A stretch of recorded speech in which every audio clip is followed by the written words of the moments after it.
ಆಳಂದ ಕ್ಷೇತ್ರದ ಮತಗಳ್ಳತನದ ಬಗ್ಗೆ ಪ್ರಸ್ತಾಪ ಮಾಡಿದ್ದಾರೆ ರಾಹುಲ್ ಗಾಂಧಿ. ಕರ್ನಾಟಕದಲ್ಲಿ ಮತಗಳ್ಳತನ ಆಗಿದ್ದು ಸಾಬೀತಾಗಿದೆ ಅಂತ ಹೇಳಿದ್ದಾರೆ. ಮತಗಳ್ಳತನ ಕೇವಲ ಆರೋಪ ಅಲ್ಲ, ಅದು ಸಾಬೀತಾಗಿದೆ. ಅದು ಕೂಡ ಕಲಬುರಗಿ ಜಿಲ್ಲೆಯ ಆಳಂದದಲ್ಲಿ. ನರೇಂದ್ರ ಮೋದಿ ಮತಗಳ್ಳತನ ಮಾಡಿ ಅಧಿಕಾರಕ್ಕೆ ಬಂದಿದ್ದಾರೆ. ಬಿಜೆಪಿ ಜೊತೆ ಕೇಂದ್ರ ಚುನಾವಣಾ ಆಯೋಗ ಶಾಮೀಲಾಗಿದೆ. ಚುನಾವಣಾ ಆಯೋಗಕ್ಕಾಗಿ ಕಾನೂನನ್ನೇ ಬದಲಾವಣೆ ಮಾಡಿದ್ದಾರೆ. ಹರಿಯಾಣದಲ್ಲಿ ಮತಗಳ್ಳತನ ಹೇಗೆ ಆಗಿದೆ ಅಂತ ತಿಳಿಯಬೇಕಾಗಿದೆ. ಒಂದೇ ಬೂತಿನಲ್ಲಿ 200 ಸಲ ಹೇಗೆ ಮತ ಹಾಕಲು ಸಾಧ್ಯ?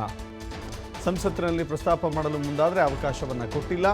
ಪ್ರತಿಭಟನೆಯಲ್ಲಿ ಲೋಕಸಭೆ ವಿಪಕ್ಷ ನಾಯಕ ರಾಹುಲ್ ಗಾಂಧಿ ವಾಗ್ದಾಳಿ ಮಾಡಿದ್ದಾರೆ.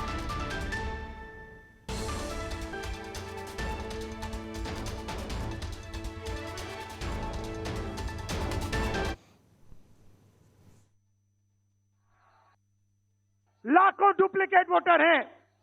मैंने प्रेस कॉन्फ्रेंस किया और ये जो 3 शख्स हैं, ज्ञानेश कुमार, सुखबीर सिंह सांधू, विवेक जोशी, इन्होंने कोई जवाब नहीं दिया। हमने एलिगेशन किया, हमने उनसे सवाल पूछा, आप हमें समझाइए ब्राजील की महिला कैसे वोटर लिस्ट पे, एक महिला 200 बार क्यों आती है, एक घर में 500, 600, 700 वोटर क्यों मिलते हैं, उत्तर प्रदेश से बीजेपी के नेता हरियाणा में वोट क्यों डालते हैं? कोई जवाब नहीं मिला। और पार्लियामेंट हाउस में कुछ दिन पहले कांपते हुए, ऐसे हाथ कांप रहे थे, अमित शाह जी उनकी सफाई देते हैं। आपने देखा होगा, देखा?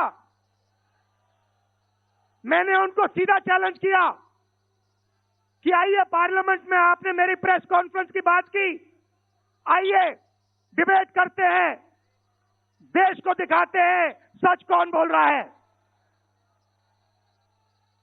ये आप भूलिए मत, ये देश सच का देश है, सत्य का देश है। आपके पास सत्ता आज है, आप पावर में है, इसका कोई मतलब नहीं है। देश की जनता सत्य को समझती है, सत्य के लिए लड़ती है।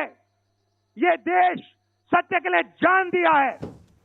ಮತಗಳ್ಳತನದ ವಿರುದ್ಧ ರಾಹುಲ್ ಗಾಂಧಿ ಪ್ರೆಸ್ ಮೀಟ್ಗಳನ್ನು ಮಾಡಿದ್ರು. ಮಾತ್ರವಲ್ಲ, ಪ್ರಾತ್ಯಕ್ಷಿತೆಯನ್ನು ತೋರಿಸುವ ಮೂಲಕ ಹೇಗೆ ಮತಗಳ್ಳತನ ಆಗಿದೆ ಎನ್ನುವ ವಿವರಗಳನ್ನು ನೀಡಿದರು.